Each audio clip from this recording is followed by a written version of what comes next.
Today's topic is about cyber safety. And while it says 101, this is more like maybe a 102 or a 201 course where we're going to be getting into a little bit more about the technologies. This is based on what I've been seeing with the previous seminars we've had and the questions we've been getting. Once again, please use the chat capability to ask questions during the session. I'll be glad to answer them for you. It's part of what I do as a cyber nerd, if you will. So yes, put on your geek hat. We're going to geek out for about the next 45 minutes and talk about some of the technologies and how to use them safely online.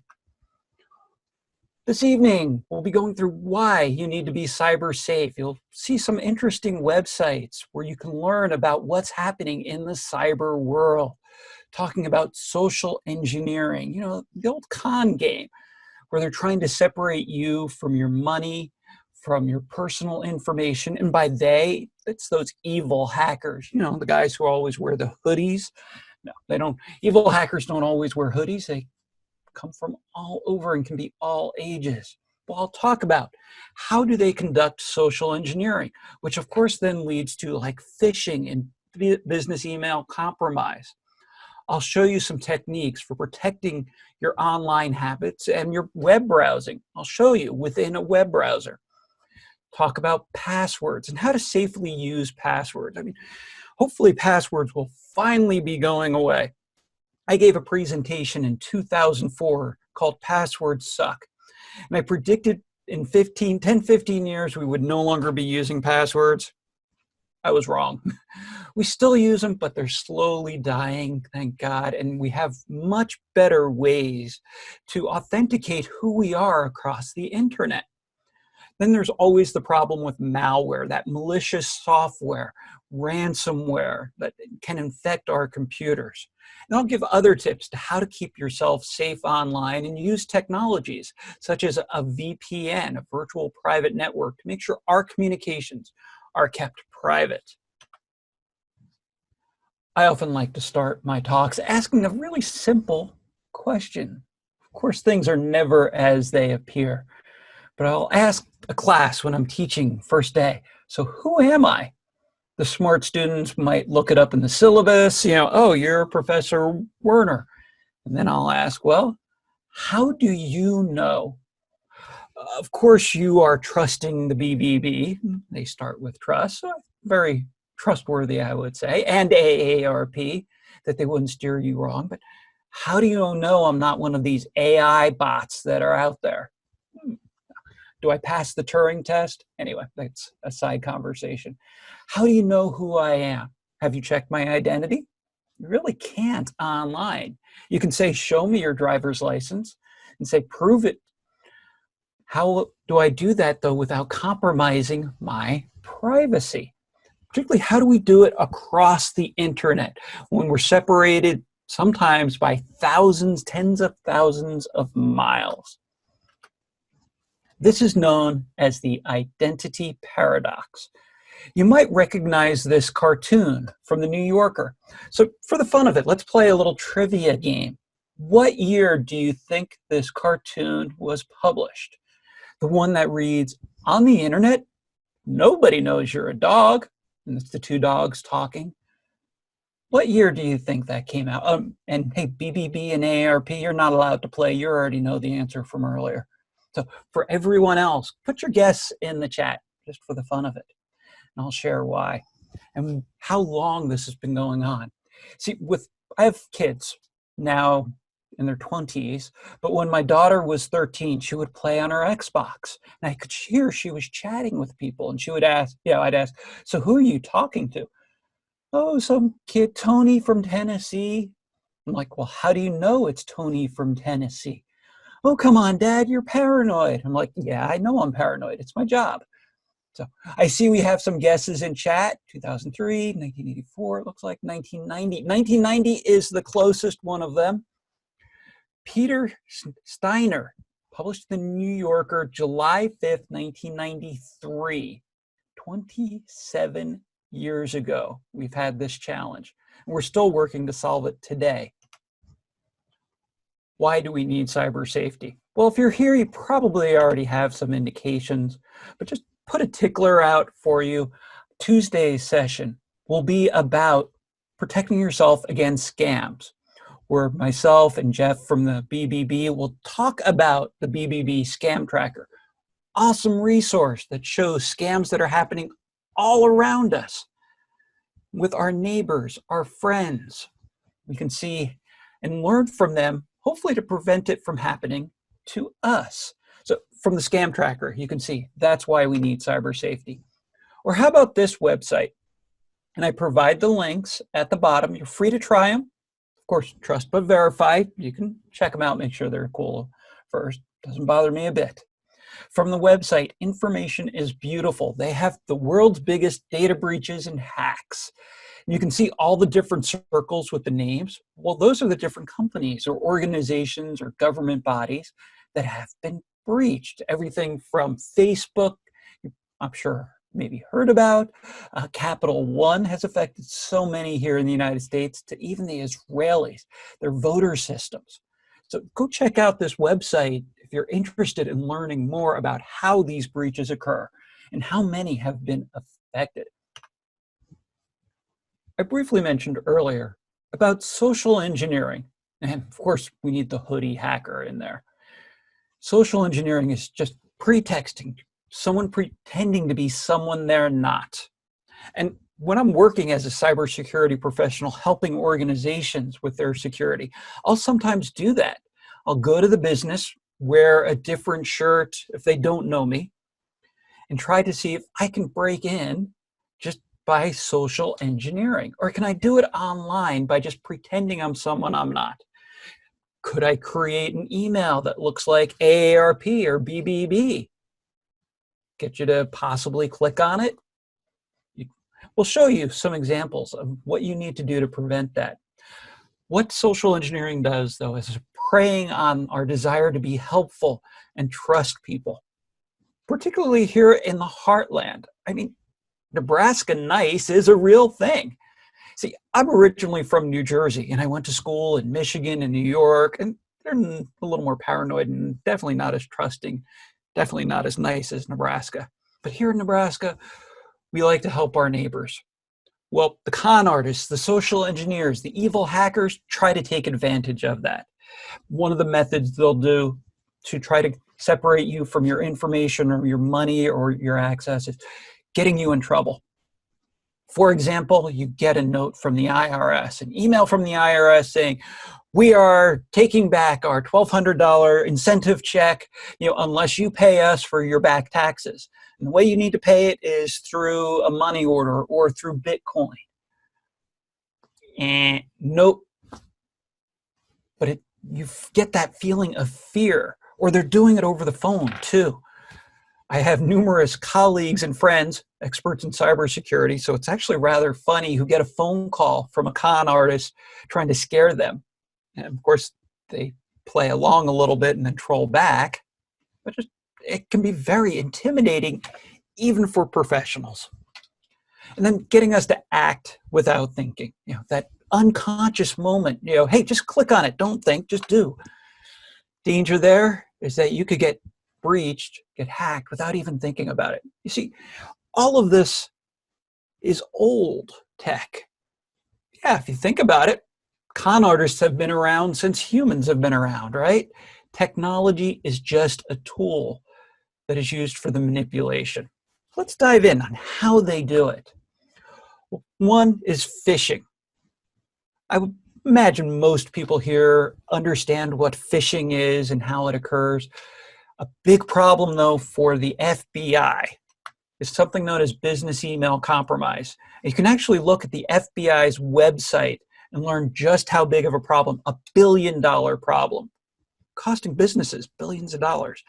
The Omaha area FBI alone has 8 special agents working cybercrime and business email compromise, just 8 alone.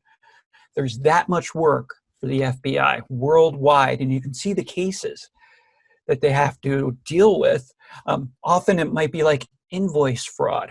So you get an email from a company saying, yes, you're behind in paying our invoice. You have to pay this right now, or else we're retracting all of our services. You send it to someone who may not know or may not think, oh, and by the way, just send us your ACH information, the automated clearinghouse, your bank account information, and we'll just deduct it directly from your account. They give a lot of information that may seem valid. So, problem that the FBI has been working, and if you get a chance and you're interested in the true crime stories, I suggest you check this out because it reads like a true crime novel. Email hacking. It's often how accounts are breached, how people lose their personal information and businesses are losing money. First of all, finding someone's email, super easy. Usually it's like the first name and last name followed by the company or first initial and last name. Or what I'll do is I'll use the world's #1 hacking tool to find someone's email. You know what the world's #1 hacking tool is, don't you? Google. Of course, Google. Yeah, I'll just try to guess someone's email through Google. It's amazing what you can find. I'll put their first name, their last name with their business and see if I can't determine their email from it. So emails, knowing someone's email is not necessarily secure. Even email itself was not built for security when it was initially developed over 50 years ago. Email is really old. It's been around since the original Unix systems, early 1970s. But it was not built with security in mind because it was mainly academics and researchers trying to talk to each other. Now they've built in a lot of additional security controls. So what I would recommend you do if you run a business, check with your IT service provider and ask them what they're doing to protect email. I mentioned earlier about phishing. Well, do you know the difference between phishing, spear phishing, and whaling? We see spear phishing is a directed attack. Just think like a spear coming at you, where the bad guys will do research, and I'll show you where they do research in a moment. They'll do research about you, and they'll send an email that has a lot of information about you. It might even have the last 4 digits of your credit card, saying, yeah, we need to make a payment and we have the last 4. Can you provide the rest of your credit card number through email? Again, don't do it. Pick up the phone, call them, contact them directly. It can, again, be very intimidating. And then whaling. Well, a whale, I know it's not a big fish, but it's a big fish, right? It's going after directors of companies and vice presidents because they are often over the internet. You can find out exactly who they are. And wouldn't be a cybersecurity presentation without at least one Dilbert cartoon. This is just a typical one from 2014 with the pointy hair boss going, oh, okay, okie dokie, I'll just enter my bank account information without thinking. It can happen to all of us. This is how the bad guys find your information. Using a website like LinkedIn. Now, I use LinkedIn continuously throughout the day as a part of my business and as a professional. But it can also be used for negative reasons and ways to find a lot of information, like Facebook as well. You can find information about people and where they live, where they may go, what they do. So just be aware of what information you're putting out about yourself on social media. Intellius is a data gathering company, kind of like InfoUSA, where what they do is they just gather information about people, and then you can search it to find out information about other people. So just be aware of what information. So as mentioned, I'm a professor, so you do have some homework, and the homework you have is to go to Google and Google yourself.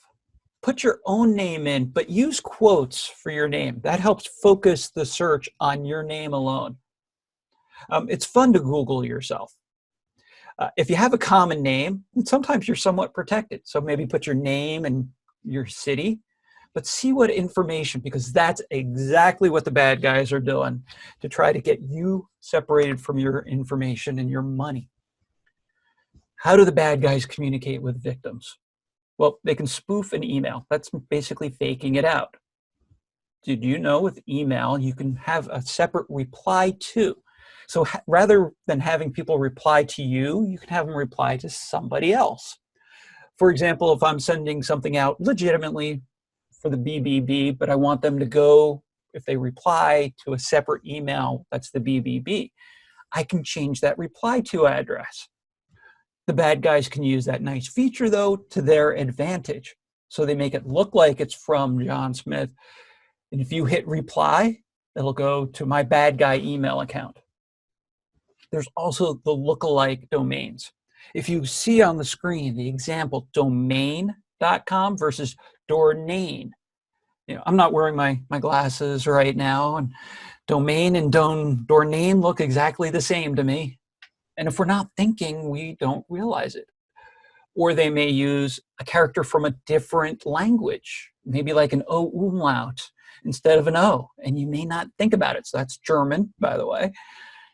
You might see the O umlaut and think, that's odd. I have a speck on my monitor, And you go ahead and you send the information, not realizing it's a completely fake account someone else generated. Or they'll just steal credentials, meaning steal the user ID and passwords, which is why passwords stink. Can I figure out your password based on something that's around you? We'll talk more about password security here in a bit. To remind you, though, as you have questions, please put them in the chat. Welcome almost any and all questions. We don't have a large group. At this point, I'm going to be moving into a little bit of the demonstration portion. There's a website called Have I Been Pwned? And PWNED, it looks like a typo. It's there on purpose. It's a hacker term. It kind of comes from the word owned, meaning compromised. But in an old game, they misspelled it, instead of saying you're owned, they put PWNED. So now, hacker terms, we say you've been pwned. So you can go to this website. In fact, I'm going to do it right now. More homework. Sharing out. I'm using a browser called Brave. It's just one I happen to prefer. It does have more security and privacy built in. Not that Chrome and the Microsoft Edge browser are not secure. They're as secure as they can be. Just this one is built with more privacy in mind. This is the Information is Beautiful website, by the way. But I mentioned earlier about Have I Been Pwned?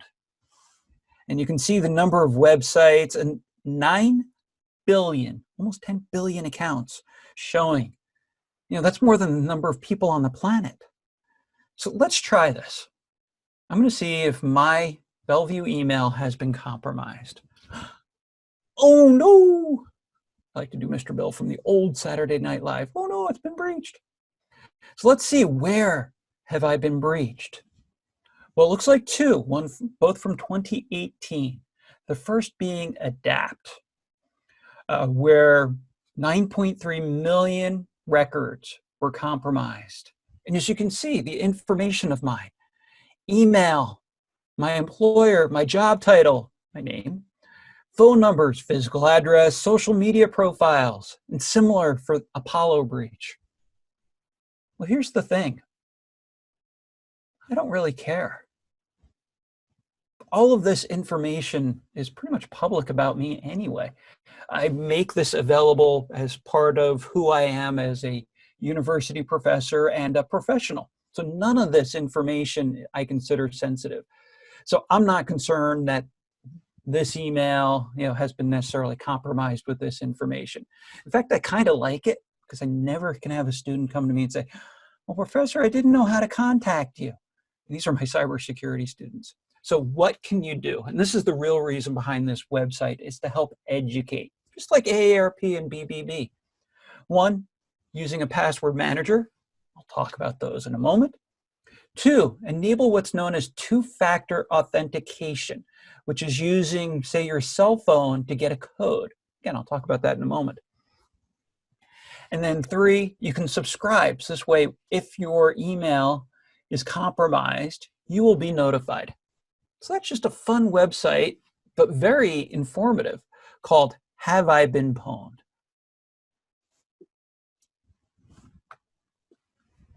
A question that came up quite a bit in Tuesday's sessions about protecting our online chats like this, webinars, communications, videos, is about HTTPS. How do we encrypt or scramble our traffic, our network communications from, say, our laptops or whatever device we're using to where we're going? Because I don't want everyone to see what I'm doing on the internet. I mean, it's really no one else's business, right? In fact, that's a new feature going into Zoom, is that they're going to automatically encrypt meaning scramble, these communications. That way, if someone is maliciously trying to watch in the middle, all they'll see is gibberish.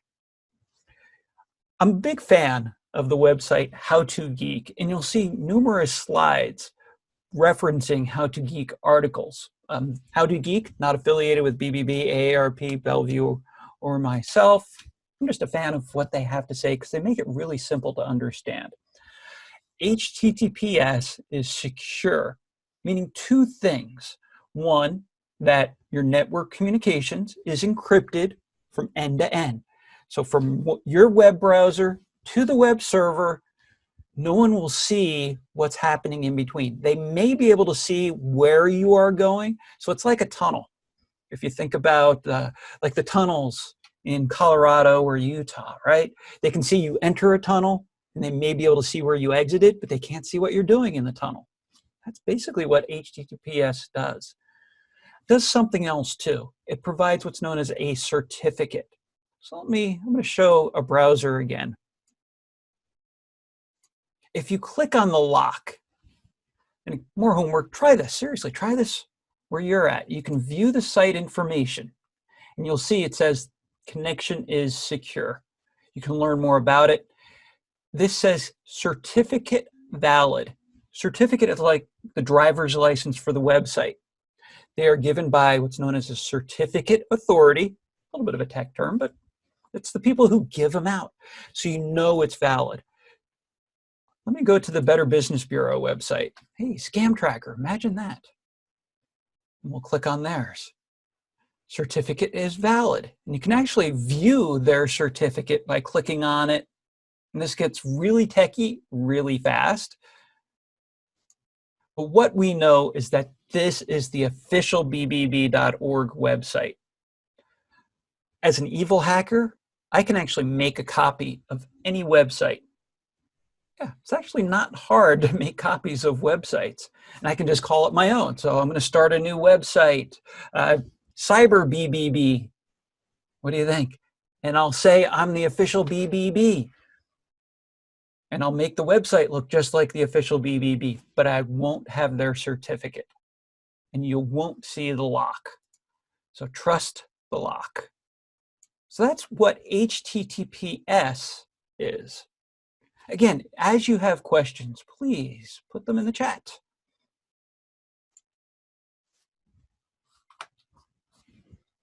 Some also have asked about cookies. So no, not the Cookie Monster type of cookies. We're talking about web cookies. What a web cookie does is it's used to track what you're doing across internet sites. And they can actually be very beneficial to help us across the internet and better use the internet. See, the early day of the internet was built without thinking about how people were going to use it. It's known as stateless. So it never remembered. So native internet doesn't remember where you go or what you do. They had to add it on. So they added this cookie idea of a cookie that tracks where you are, what you're doing. I think that can be very helpful. So if I go to the Better Business Bureau site, their cookie will remember that I've been there, and it actually saves me a lot of time when I'm there at the Better Business Bureau website. Can make us nervous though. Have you ever gone shopping online? So I'm looking for boots. You know, it's been rainy today in the Omaha area, and I wanted to get new rain boots. So I go out to a website and I'm looking up men's boots, and then I go to my news site and I'm reading or watching my news, and all of a sudden I see an ad for men's boots. That's spooky. How did that website know about my looking for men's boots? Well, I'm going to show you how they know here in a moment, but one of the methods is through cookies. This is the cookies that we find on the Better Business Bureau website. You can actually check them out for yourself. And in this case, of course, with integrity high on the list, if not the highest for Better Business Bureau, all of their cookies are there for a reason. Use smartly. I'm going to pull back. Let me show you my browser again. Let's check out some more cookies. You can actually look at the cookies here as well. And if I click on it, you can see it has potentially my location. So you can see here showing my location as Capehart, Nebraska. I'm fooling it a little bit. I'm not quite in Capehart or Bellevue, but close enough. But isn't that kind of weird? It knows where I am. But in this case, it's good. This way, it can help direct me to the BBB Nebraska resources. Help me find my location, etc. So this is how they know your location. Well, you can actually clear your cookies as well. I'll show you how to do it here in a moment, but even from this. So this is why I like this browser. I can click remove. Boom, it's gone. So I just lost my cookies. You can do this for almost any website. Remember, cookies are not necessarily all bad. And if you remove your cookies, it can be somewhat challenging because you're removing the history. So I'm going to show you how to do this first, then I'm going to go back one slide, and I want to show you some more about web tracking. So the cache, C-A-C-H-E, not C-A-S-H. Cache means history, okay? Clearing your internet history and your cookies in Chrome. So how do we do this? Well, it's the three dots up at the top right corner of Chrome. Click on those three dots, and you can go into Settings. And from Settings, then you go into Privacy and Security, and you can clear your browsing data. And when you click on Clear Browsing Data, you get to choose what you want to clear. Your history, all of the cookies, so the tracking, cached images. So what they'll do is they'll save images and makes you using the internet a lot more efficient. For example, you go to the Google website just to search, the image from the Google website may actually be coming from your computer. So it'll check to see, did the image change? If not, it'll just pull it from your computer, which is a lot more efficient rather than pulling things, taking things from the internet. It's really pretty easy. Just be aware, if you do this, it can stop some things from working, like you may have to re-enter passwords. I want to show you, and again, any questions, please put in the chat. There's a lot of web browser trackers out there, and this is from Firefox. It's a tool called NoScript. Let me bring up a Firefox browser, and I'll show you directly on how NoScript works. And I do need to caution you, though, NoScript can break the internet. If you see up here in the top corner, I have this add-on called NoScript. This shows me all of the websites I'm going to when I'm going to AARP, for example.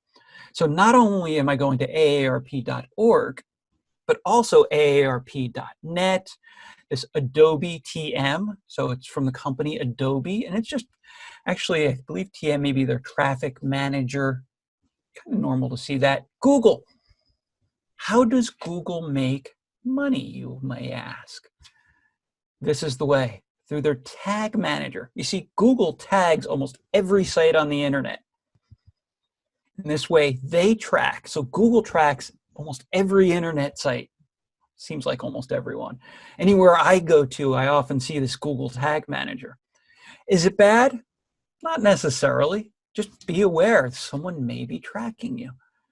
And then this indexed, we can see with Better Business Bureau, something similar. Also Google, they are using a cloud service provider, again, that Adobe. And let me see. I'll pick on Forbes this time. I'm picking a random news site just off the top of my mind. You can see Forbes going to these places, but if I just do this, Let's see. Oh, Forbes used to be a lot worse. Good. CNN has a lot of trackers. Anyway, you can see these are just the little trackers that are on websites. That's another reason why you may want to clear your history. We do recommend that you clear your internet history periodically. Why? It'll make your internet browsing more efficient. So if you noticed your internet browser is moving a little bit slow, recommend go ahead and clear it. Be aware, it can stop things from working normally until you get everything put back into the browser. Another mechanism for the malicious actors is, as I mentioned earlier, stolen user IDs and passwords. It's actually fairly easy to often guess a person's password. As a security professional, I was working for a company in Omaha, and I actually ran an exercise. I tried cracking all of the employees' passwords. We ran our program, and we were able to determine what 20% of all of the employees' passwords. This was over 15 years ago. Of those passwords that were found, though, 10% were either their vehicle, a family member name, pet name, or something to do with Nebraska, like Huskers. You know, because we're thinking Huskers 2020, great password, right? Easily guessed. In fact, I did this and cracked a bunch of people's passwords, and I usually don't care about individuals, but I've noticed a friend of mine who I worked with had an easily guessed password. So I went to his cube, looked at the picture of his family, and asked, so which one of your kids is Charlie? He pointed at his kid, and then he turned a little pale, and he's like, you guessed my password. I'm like, yes, don't use your family member as a password. So what you can and should do, protect yourself more online. Well, it is up to you. We need to take the responsibility on us. While Cox and CenturyLink and a lot of internet service providers do all they can, it really is up to you. So what can you do? Well, first of all, be a little bit skeptical. You know, if something doesn't seem right, ask. It's actually the #1 way to protect yourself. So, for example, I get an email from the FBI saying I'm going to be under arrest unless I send them money. Well, first of all, is the FBI going to send me an email I'm under arrest? Nope.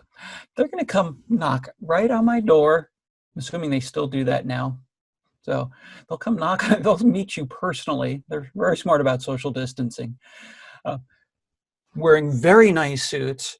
They will show you their badge. They don't send email saying you're in trouble, though. All you have to do is ask, though. Ask somebody else. It doesn't even have to be someone who's well-versed in cybersecurity. Just a quick check. Hey, this makes sense? So that's trust but verify. Account security. I'll show you about password keepers and multi-factor authentication next. Making sure your PC is up to date, and I'll show you. Being prepared. So like you're here now, so you're already being prepared. Of course, the Boy Scout motto, because it's not if, but when. And then taking some time to update. I know, I get it. Updates are a pain. You know, they happen at the worst time. I think Tuesday, right before the session on Tuesday night with this, my computer decided we need to reboot, you know, which was just kind of obnoxious because I forgot to reset it saying don't reboot now. Let's transition talking about password vaults.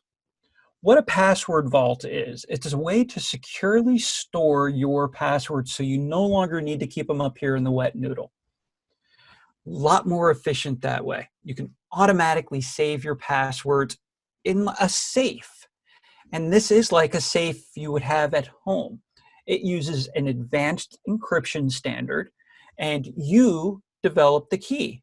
So even the people who develop this application, they don't know what your key is. And the key is often going to be a password or passphrase. Better to use a passphrase.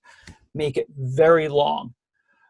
This is an example on the screen from KeyPass, and actually has a password generator as a part of it, where you can actually see how good a password is.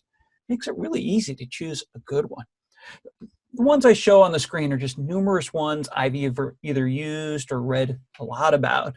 LastPass is a free online, so if you want to share a password across multiple devices, if you're using it for a business account, you may need to purchase a license, but for consumer use, they make it free. KeePass is more for techies. It creates this password vault. You see the other forms here on the screen. And again, please, if you have questions, ask them in chat. Why use a password vault, though? This way you don't need to remember. You can make a lot stronger, better passwords, and they don't have to be Huskers 2020. Create something that even you don't remember, but you have saved to your vault. Very safe way of using passwords. Multi-factor authentication is now tied to these password vaults, by the way.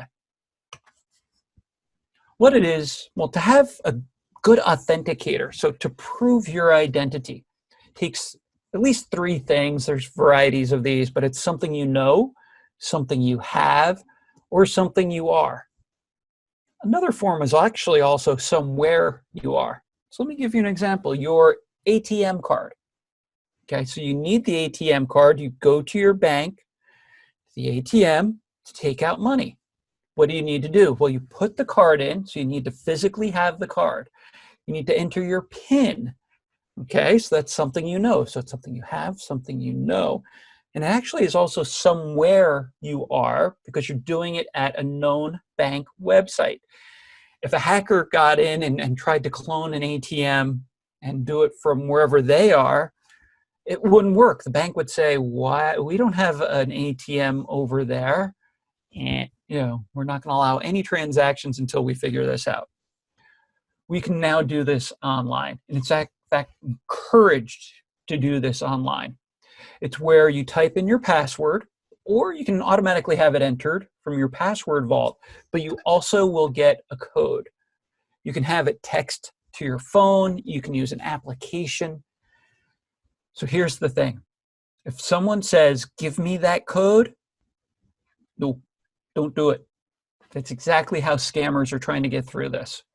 They'll say, "Oh yeah, well I already have your password, and in order to troubleshoot, you're going to get a code, and I need you to give me that code." Scam. So if someone's trying to steal that special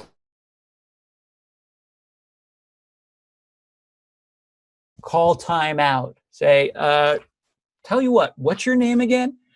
And what number do I call you at?" That'll probably scare them away. Yeah. So yeah, don't share those codes.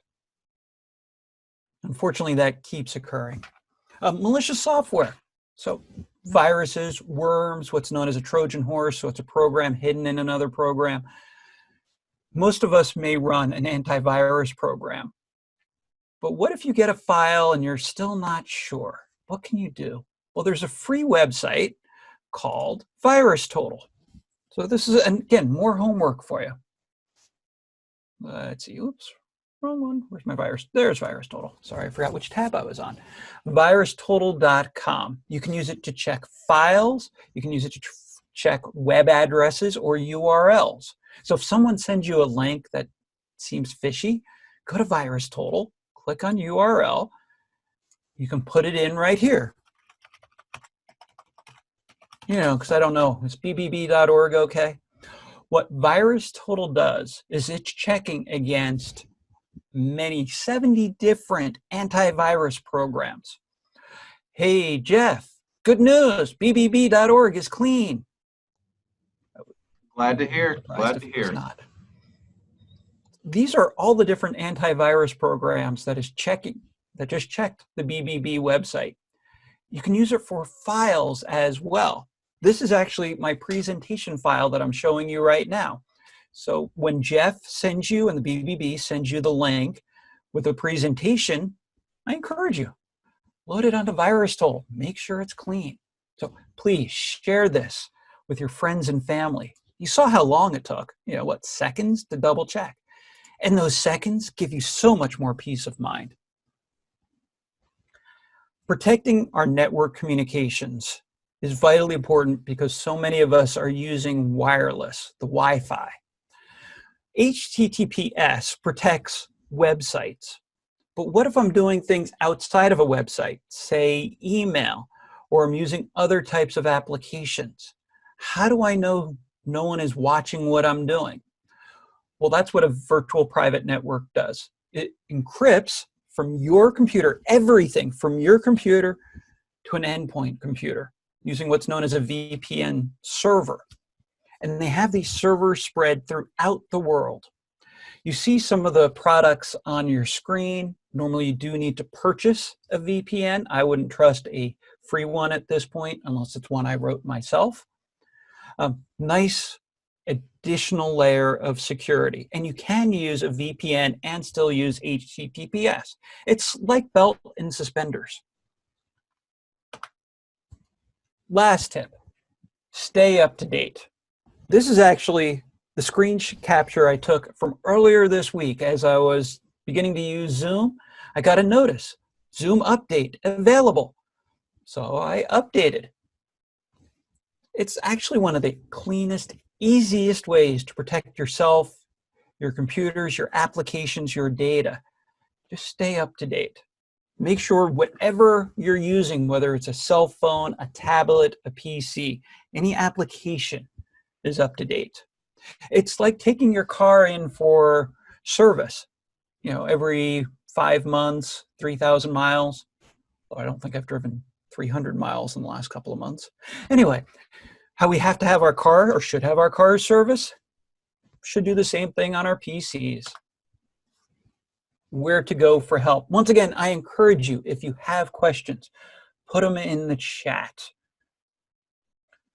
Lots of good references. We'll turn this over to Jeff in a moment to dive in a little bit more about BBB and AARP, just tremendous resources. The FBI. So if you are a victim of cybercrime, please report it. The FBI, the Nebraska Attorney General, another place you can report cybercrime, the Cybercrime Support Network. And if you just want to learn more, resources include Cyber Generations and Stay Safe Online. The next session, this 3-part series about internet scams and fraud, will be on Tuesday, 10 a.m. Central Time or 6:30 p.m. Thank you so much for your time and attention. At this point, I'll let Jeff speak about the AARP and Better Business Bureau resources for COVID-19. Well, thank you so much, Ron. Wonderful. And Jeff, are you muted? I should be not now. Can you hear me? Okay. Battery time. Awesome. Well, thanks, Ron, again, for that incredible information. So valuable, especially in these trying times. We've seen an uptick in online scams from cyber criminals because they know everybody's sitting at home due to quarantining. So AARP has created some great resources around the coronavirus. As you can see on the screen, they have aarp.org/coronavirus, and they also have the aarp.org/fraud watch network that Devor talked about a little bit in the beginning of the presentation. So please check these resources out. They are free. The Better Business Bureau has also created some resources as well. We have our own coronavirus website that gives you some really good tips to help navigate these trying times. And we also have BAB Scam Tracker, one of the coolest tools, in my opinion, that the Better Business Bureau offers. It's a virtual interactive map of scams that are happening in your area, and you can view these scams and you can also report them as well. And if you've been contacted by a scammer, please do not hesitate to report this to BAB Scam Tracker. Even if you haven't lost money, we still want to hear about it and let other people know, because education is everyone's best defense. Well, Ron, I don't see any questions in the chat box, so please join us for session 3, the final session of this 3-part series on internet scams. As Ron mentioned, it's next Tuesday, May 19th, and there's 2 options, 10 a.m. in the morning or 6:30 at night. I would recommend going to bb.org/Nebraska if you haven't already and make your reservations right after this program. Well, Ron, thank you so much again for this incredible information. And Thank you. thank you, ARP Nebraska, for being a great partner as always. And finally, thank you to the viewers. Thank you for coming and learning, because education is everyone's best defense. And now you are the ambassadors of this information, so please go and share it. I'm Jeff Niebaum. We'll see you next time.